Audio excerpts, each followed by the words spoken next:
السلام علیکم ورحمۃ اللہ وبرکاتہ۔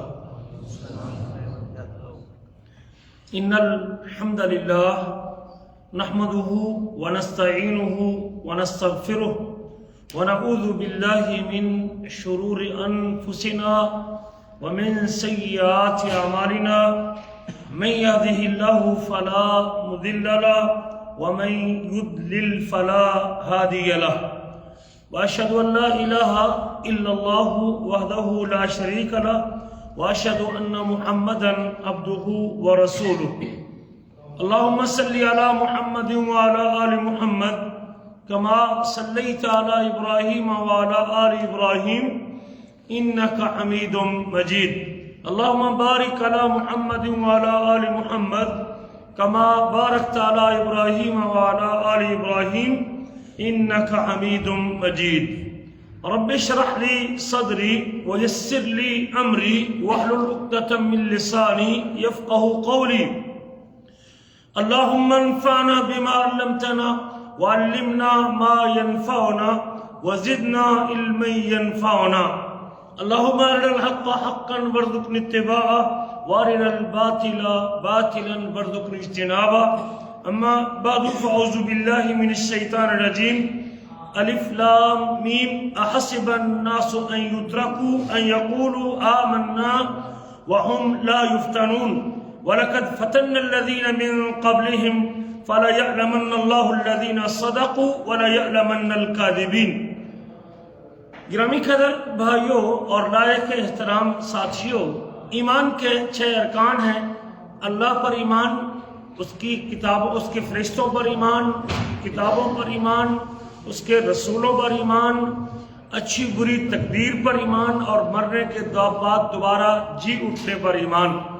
ایمان بالقدر کے حوالے سے ہماری گفتگو کا سلسلہ جاری تھا، اور بات یہاں تک پہنچی تھی کہ مومن کامیاب ہے، اور مومن کا معاملہ بڑا عجیب ہے کہ اگر اسے تکلیف آتی ہے، نقصان ملتا ہے، پریشانی آتی ہے، دکھ آتا ہے، اس پر صبر کرتا ہے اور اللہ اس کو اجر سے نوازتا ہے، اور اگر اسے خوشی ملتی ہے، فراوانی ملتی ہے، اولاد ملتی ہے، نعمت ملتی ہے، کاروبار میں برکت آتی ہے، تو اللہ کا شکر ادا کرتا ہے، بغاوت نہیں کرتا، اور اس کے اوپر بھی اپنے اللہ کو راضی اور خوش رکھتا ہے۔ یہ یاد رکھنا چاہیے، جو شخص بھی اسلام قبول کیے ہیں اور جس نے بھی اسلام قبول کر لیا ہے، اسے امتحان ضرور آئے گا۔ اسلام قبول کرنے کے بعد امتحان ضرور آئے گا۔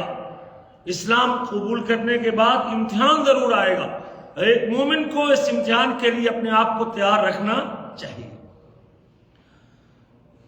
اللہ کے رسول صلی اللہ علیہ وسلم جب مکہ مکرمہ میں تھے، ہجرت سے پہلے مسلمانوں پر بڑے سخت حالات تھے، بڑی پریشانی کی کیفیت تھی۔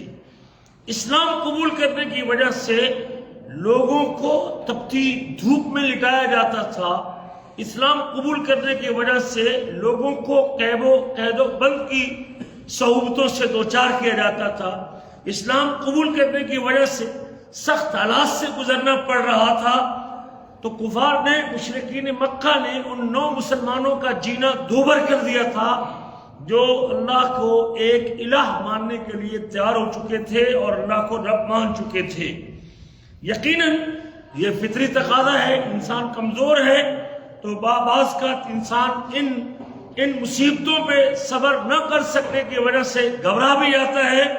تو اس گھبرانے کی حالت میں تب رب ذوالجلال نے ان مسلمانوں کو جو مصیبتیں سہ کے تنگ آ چکے تھے، جن کو مکے کی گلیوں میں گھسیٹا جا رہا تھا، جن کی اولادوں کو ان سے جدا کیا جا رہا تھا، جن کو ان کے گھروں سے بے گھر کیا جا رہا تھا، تب اللہ تعالیٰ نے ان کو تسلی دی، اور اللہ فرماتے ہیں احسب الناس ان يتركوا ان يقولوا آمنا۔ کیا لوگ یہ گمان کرتے ہیں، لوگ یہ سوچتے ہیں کہ وہ ایمان لانے کے بعد ان کو چھوڑ دیا جائے گا؟ نہیں، ایسا نہیں ہے۔ ایسا نہیں ہو سکتا کہ ایک مومن کو امتحان میں نہ ڈالا جائے۔ احسب الناس ان يتركوا، کیا لوگ یہ سمجھتے ہیں کہ ان کو چھوڑ دیا جائے؟ یقولوا آمنا، یہ کہنے کے بعد کہ ہم ایمان لے کے آئے، ایمان کے بعد امتحان نہ ہو، یہ ایمان کے بعد امتحان نہ ہو یہ نہیں ہو سکتا. ایمان لائیں گے تو امتحان ہوگا، وہ امتحان ہوگا انشاءاللہ. وَهُمْ لَا يُفْتَنُونَ، اور ان کو آزمائش کے اندر نہ ڈالا جائے، فتنے کے اندر مبتلا نہ کیا جائے. وَلَقَدْ فَتَنَّا الَّذِينَ مِن قَبْلِهِمْ، ہم نے پہلے لوگوں کو بھی امتحانوں میں ڈالا تھا. آپ کا امتحان تو اتنا مشکل امتحان نہیں ہے، لیکن آپ سے پہلے لوگوں کو تیل کے کڑاہوں کے اندر ان کے ایمان کی وجہ سے تپتے تیل کے کڑاہوں کے اندر ڈال کے پگھلا دیا گیا تھا. پہلے لوگوں کو اللہ اکبر کبیرہ آگ کی خندقیں کھود کے جلا دیا گیا تھا. یہ ایسے ایسے امتحان بھی اللہ نے اپنے بندوں سے لیے تھے. تو یقیناً رب ذوالجلال فرماتے ہیں، اور اسی وجہ سے سعد بن ابی وقاص یہ عشرہ مبشرہ میں سے ایک ہے، روایت کرتے ہیں کہ لوگوں نے پوچھا اللہ کے رسول سے، یا رسول اللہ، لوگوں میں سے سب سے زیادہ سخت امتحان کس کا ہوتا ہے یا سخت آزمائش کس کی ہوتی ہے؟ تو پیارے نبی نے جواب دیا تھا، الانبیاء ثم الصالحون، سب سے زیادہ امتحان سے دوچار نبیوں کی جماعت ہوتی ہے. انسانوں میں سے سب سے برگزیدہ لوگ اور سب سے شرف کے حامل لوگ اور سب سے زیادہ عظمت والے لوگ وہ نبیوں کی جماعت ہوتی ہے. اور اللہ تعالیٰ جب امتحان لیتا ہے تو سب سے سخت امتحان اپنے نبیوں کا لیتا ہے، اور نبی اس سخت امتحان کے اندر بھی اپنے امتحان پر پورے اترتے ہیں. ابراہیم علیہ السلام کو دیکھ لیں، آگ میں ڈالے جانے کا امتحان لیا گیا، گھبرائے نہیں آخری وقت تک. حالانکہ یہ دوسرا درجہ ہے کہ اگر آپ اپنی جان کو بچانے کے لیے دلی طور پہ نہیں، ظاہری طور پہ اگر کلمہ کفر کے بھی لیتے ہیں تو جان بچانا جائے، لیکن نبی یہ رخصت استعمال نہیں کرتا. نبی یہ رخصت استعمال نہیں کرتا. اس لیے ابراہیم علیہ السلام نے آخری لمحے تک اپنے موقف میں تبدیلی نہیں کی اور آپ میں کودنے کے لیے تیار تھے.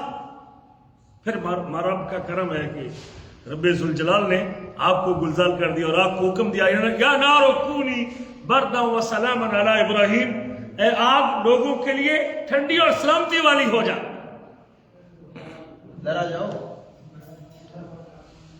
حضرات، مجھے ادھر دیکھنا پڑتا ہے، ادھر جگہ خالی پڑی نا، سامنے آ جائے نا آپ کے لیے مجھے ادھر گردن گھمانا پڑتی ہے، آپ ادھر سامنے آ جائے. سامنے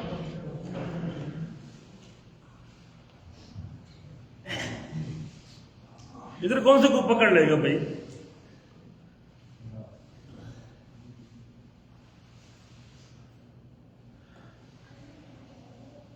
لوگوں کو اس سے پہلے بھی اپنے امتحان میں ڈالا.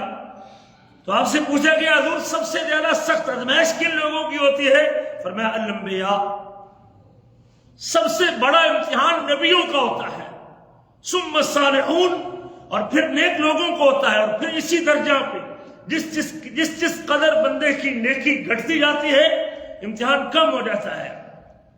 اور فرمایا یبتلی الرجل علی حسب دینہ، بندے کے امتحان اس کے دین پر لیا جاتا ہے. فإن كان في دینہ صلابۃ زید فی بلائہ، اگر اس کے دین کے اندر مضبوطی ہے، دین کے اندر سختی ہے، وہ دین کے اندر قوی ہے، مالک الملک اس کے امتحان بھی اتنا بڑا لیتے ہیں. اور وَإِن كَانَ فِي دِينِهِ رِقَّةٌ، اگر اس کے دین کے اندر نرمی ہے، دین کے اندر کمزوری ہے، خفف عنہ، تو اس کی امتحان کو بھی ہلکا کر دیا جاتا ہے. بڑے ایمان کا امتحان بڑا ہوتا ہے. وَمَا يَزَالُ الْبَلَاءُ بِالْعَبْدِ حَتَّى يَمْشِيَ عَلَى ظَهْرِ الْأَرْضِ لَيْسَ عَلَيْهِ خَطِيَّةٌ.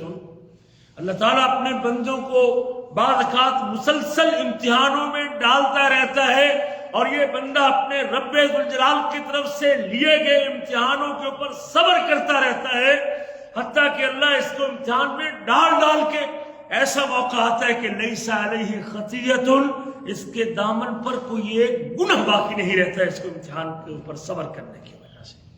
کبھی بھی ایک مومن کو رب کی آزمائش کے اوپر بے صبری کا مظاہرہ نہیں کہنا چاہیے. اللہ اس کے دامن پر کوئی گناہ نہیں چھوڑتے امتحان کے اوپر صبر کرنے کی وجہ سے. تو اللہ فرماتے ہیں کہ یہ نہیں ہو سکتا. اس لیے اگر میری تقدیر میں اللہ نے امتحان لکھا ہے تو مجھے جزا فدا کرنے کی ضرورت، لوگوں کے سامنے چیخنے کی ضرورت، مجھے اللہ سے دعا کرنی چاہیے اور صبر کرنا چاہیے، اور اللہ تعالیٰ سے اس امتحان پر پورے اترنے کی دعا کرنی چاہیے کہ یا رب مجھے صبر دے اور مجھے ہمت دے اور اللہ میں اس امتحان کے اوپر پورا اتر جاؤں. وَلَقَدْ فَتَنَّا الَّذِينَ من قبلهم، ہم نے ان سے پہلے لوگوں کو بھی کبھی امتحان لیا تھا، اور ہم اس لیے امتحان لیتے ہیں فَلَيَعْلَمَنَّ الَّذِينَ صَدَقُوا وَلَيَعْلَمَنَّ الْكَاذِبِينَ. اللہ چیک کرنا چاہتا ہے کھرا کون ہے، کھوٹا کون ہے، مخلص کون ہے، منافق کون ہے، سچا کون ہے، جھوٹا کون ہے، اوپر سے کون اسلام قبول کرنے والا ہے، اندر سے کون اسلام قبول کرنے والا ہے. اس کو پرکھنے کے لیے رب ذوالجلال امتحانوں میں اپنے بندوں کو ڈالتا ہے. یہ امتحان کے اوپر کتنا پورا اترتا ہے اور اپنے ایمان کے اندر کتنا سچا ہے.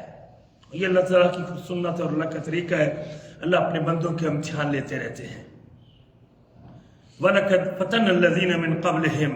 جب یہ آیتیں اتری تو حضرت خباب ابن عرت بیان کرتے ہیں کہ ہم اللہ کے رسول صلی اللہ علیہ وسلم کے پاس شکایت لے گئے جب ہم ناقابل برداشت ہو گئے، جب مکے کے لوگوں کی سختی، مکے والوں نے بڑے ظلم کیے تھے. نبی کریم صلی اللہ علیہ وسلم کے اوپر تو کوئی ہاتھ نہیں ڈالتا تھا، کیونکہ آپ کا دفاع کرنے والے آپ کے چچا اور آپ کے دادا، آپ کے چچا آپ کا دفاع کر رہے تھے، انگلی نہیں اٹھاتا تھا. ابو بکر صدیق کا قبیلہ بڑا مضبوط تھا اور اس کے قبیلے کی مضبوطی کی وجہ سے، لیکن باقی جو پس رہے تھے وہ بلال تھا اور عمار تھا، صہیب تھا روم کا، اور عمار کی والدہ تھی آل یاسر جسے کہتے ہیں. یہ جو غریب مسلمان تھے، مکہ والوں نے ان کو تختہ مشرق بنایا ہوا تھا اور ان کے اوپر ظلم کے پہاڑ توڑے ہوئے تھے. تو خباب بن عرت ایک دن کہتے ہیں کہ میں ایک دن آیا تو میرے آپ کے حبیب بیت اللہ کے ساتھ کیک لگا کے بیٹھے ہوئے تھے اور آپ نے اپنی چادر کو تکیہ بنایا ہوا تھا. تو ہم نے آپ سے کہا الا تستنصر لنا الا تدعو لنا، اے ہمارے حبیب آپ ہمارے لیے اللہ تعالیٰ سے مدد کیوں نہیں طلب کرتے؟ آپ اللہ سے دعا کیوں نہیں کرتے کہ اللہ ہماری مدد کرے، اللہ ہم کو اس امتحان سے نکال، اللہ ہماری مصیبتوں کو ختم کر دے، اللہ ہمارے اوپر اس ظلم کو ختم کر دے. الا تستنصر لنا، آپ ہم سے اللہ تعالیٰ، ہمارے لیے اللہ تعالیٰ سے مدد طلب کیوں نہیں کرتے؟ اس سے یہ بات بھی سمجھ آتی ہے کہ صحابہ کرام نبی کریم سے اللہ سے مدد مانگنے کی دعا کرتے تھے. رسول کریم سے مدد لینا یہ صحابہ کرام کا طریقہ. الا تستنصر لنا، آپ ہم سے ہمارے لیے اللہ تعالیٰ سے مدد طلب کیوں نہیں کرتے حبیب؟ الا تدعو لنا، اللہ کے نبی آپ اللہ سے ہمارے لیے دعا کیوں نہیں کر دیتے کہ اللہ تعالیٰ ہمیں اس مصیبت سے نجات دے دے؟ تو اللہ کے نبی فرماتے ہیں قد كان من قبلكم يؤخذ بالرجل فيغفر له في الارض. اللہ کے بندے تمہارا تو کوئی امتحان ہی نہیں ہے ابھی تک. آپ سے پہلی قوموں کے ساتھ یہ سلوک ہوتا تھا کہ آدمی کو اس کے ایمان کی وجہ سے زمین میں گاڑ دیا جاتا تھا اور زمین میں گاڑنے کے بعد پھر آری کے ساتھ اس کو دو حصوں میں کاٹ دیا جاتا تھا. اللہ اکبر کبیرہ. آری کے ساتھ چیر دیا جاتا تھا، لوہے کی کنگھیوں کے ساتھ اس کے جسم کو چھیل دیا جاتا تھا، اس کی ہڈیوں اور بوٹیوں کو الگ کر دیا جاتا تھا. اس انداز سے بھی لوگ اس کے ساتھ یہ رویہ کرتے تھے، لیکن یہ چیزیں اس کے دین کے راستے میں رکاوٹ نہیں بنتی تھی، وہ پھر بھی اپنے دین کے اوپر پکے تھے. تو آپ نے یوں تسلی دی ان ساتھیوں کو کہ آپ سے پہلے تو اس سے بڑے بڑے امتحان اللہ تعالیٰ نے لوگوں کے لیے ہیں اور لوگ اپنی اس بحث کے اوپر پورے اترے ہیں. لیکن پھر آپ نے تسلی دی ایک وقت آئے گا لَيَتِمَّنَّ هَذَا الْأَمْرِ، یہ دین پورا ہو کے رہے گا، یہ دین مکمل ہو کے رہے گا، یہ دین غالب ہو کے رہے گا.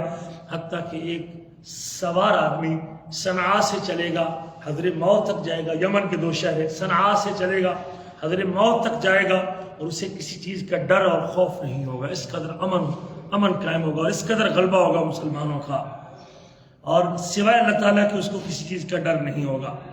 تو اللہ تعالیٰ اپنے بندوں کو امتحان میں ڈالتے ہیں. ایک بندے کا جس کا تقدیر پر ایمان ہے اسے یہ بات ذہن میں رکھنی چاہیے کہ اللہ نے اگر امتحان لیا ہے، کاروباری نقصان ہو گیا ہے، بیٹا فوت ہو گیا ہے، باپ رخصت ہو گیا ہے، بچے جل گئے ہیں، گھر تباہ ہو گیا ہے، سیلاب آیا اور ساری فصل چلی گئی ہے، اس کے اوپر دل برداشتہ ہونے کی بجائے اللہ تعالیٰ سے صبر کی دعا کرنی چاہیے، رب ذوالجلال سے مدد کی درخواست کرنی چاہیے اور اس کو اللہ کی طرف سے امتحان سمجھنا چاہیے. امتحان اپنے بندوں کا اللہ ضرور لیتا ہے. شاید ہمارے لیے یہ قصہ وہ بڑا معروف قصہ ہے موسیٰ علیہ السلام کا اور فرعون کا، اس میں ہمارے لیے بہت سارے سبق ہیں کہ کس قدر وہ لوگ اپنے ایمان میں پکے تھے اور اپنی زبان سے وہ بول رہے تھے. قال لهم موسیٰ القوا ما انتم ملقون. موسیٰ علیہ السلام نے جب فرعون کے دربار میں اللہ کے الہ ہونے کی بات کی تو وہ تو خود اپنے آپ کو رب کہتا تھا. تو پھر اس نے جادوگروں کو جمع کیا کہ اپنا جادو دکھانے کے لیے، اپنے ربوبیت کے ادار کے لیے، موسیٰ علیہ السلام پر غلبہ پانے کے لیے. تو اللہ فرماتے ہیں موسیٰ علیہ السلام نے ان جادوگروں کو جمع ہونے کے لیے کے بعد کہا القوا ما انتم ملقون، جو تم نے پھینکنا ہے پھینکو بھائی، جو تم نے کرتب دکھانا ہے دکھاؤ تم اپنا کرتب. فالقوا حبالهم وعصیهم، ان کے جو ڈنڈے تھے، لاٹھیاں تھیں اور جو رسیاں تھی لے کے آئے تھے موسیٰ علیہ السلام کو اوپر جادو کرنے کے لیے، جادوگری دکھانے کے لیے وہ ڈال دی. وقالوا بعزت فرعون انا لنحن الغالبون، اور کہتے ہیں ہمیں فرعون کی عزت کی قسم ہے ہم غالب ہونے والے ہیں. وہ یہ دعویٰ بھی کر رہے تھے. فالقى موسیٰ عصاہ، اور موسیٰ علیہ السلام نے بھی اپنی لاٹھی پھینک دی. فاذا هي تلقف ما يفقون، اور وہ لاٹھی ان تمام رسیوں اور ڈنڈوں کو نگلنا شروع ہو گئی. وہ سانپ تھا، اژدہا بن گیا اور اس نے نگلنا شروع کر دیا. فألقي السحرة ساجدین، تو جو جادوگر تھے جب انہوں نے دیکھا کہ یہ تو ہم سے بھی کوئی بڑی قدرت کی نشانی اور اس سے بھی بڑی نشانی دیکھ لی، تو پھر نشانی دیکھنے کے بعد ایمان قبول کرنے میں دیر جو کبھی غلبے کی دعویٰ کر رہے تھے کہ ہم غالب آنے والے، موسیٰ علیہ السلام کی نبوت کی نشانی دیکھ کے اور اس اژدہا کو دیکھ کے جو لاٹھی تھی موسیٰ علیہ السلام کی اور وہ ان کو نگلنے لگی، قالوا آمنا برب العالمین، فوری وہ جادوگر کے اٹھے کہ ہم رب العالمین کے اوپر ایمان رکھتے ہیں، ہم اس رب کو رب مانتے ہیں جو تمام جہانوں کا پروردگار ہے. قالوا آمنا برب العالمین رب موسیٰ و ہارون، جو موسیٰ اور ہارون کا رب ہے. ہم اس فرعون کو رب ماننے کے لیے تیار نہیں، یہ تو جھوٹا ربوبیت کا دعوے دار ہے اور یہ کاذب ہے، اور وہ سچا رب ہے جو جہانوں کا رب ہے اور جس کی ربوبیت کی بات موسیٰ اور ہارون کرتے ہیں، جس کی الوہیت کی بات موسیٰ علیہ السلام کرتے ہیں. قال آمنتم له قبل ان آذن لكم، تم نے تو میری اجازت سے پہلے ایمان کا اظہار کر دیا ہے. فرعون نے کہا ان کو بھی تم نے تو دیر ہی نہیں کی اور فوری طور پہ تم اس کے متوالے بن گئے اور اس کے دیوانے اور اس کی دعوت کے اوپر لبیک کہنے والے بن گئے. میری اجازت سے پہلے تم نے ایمان لیا. انه لکبیرکم الذی علمکم السحر فسوف تعلمون، یہ تمہارا بڑا ہے جس نے تم کو جادو سکھایا ہے، ان قریب تم جان لو گے. میں تمہیں اس کی سزا دوں گا کہ تم میری ربوبیت کا انکار کر کے موسیٰ علیہ السلام کے پیچھے لگ گئے.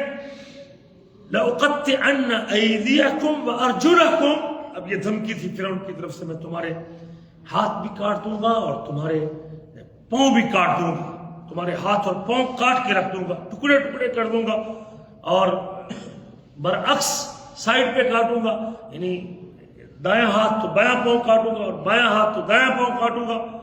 وَلَأُصَلِّبَنَّكُمْ أَجْمَعِينَ، اور میں تم کو پھانسی کے پھندے پہ چڑھا دوں گا. یہ دھمکی دی فرعون نے. قالوا لا ضیر، کوئی نقصان کی بات نہیں. انا الی ربنا منقلبون، ہم اپنے رب کی طرف پلٹنے والے ہیں.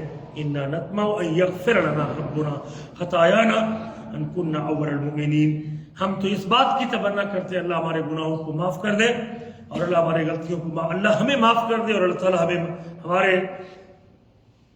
ہمارا رب ہمارے گناہوں سے درگزر کر دے. ہم سب سے پہلے ایمان لانے والے ہیں.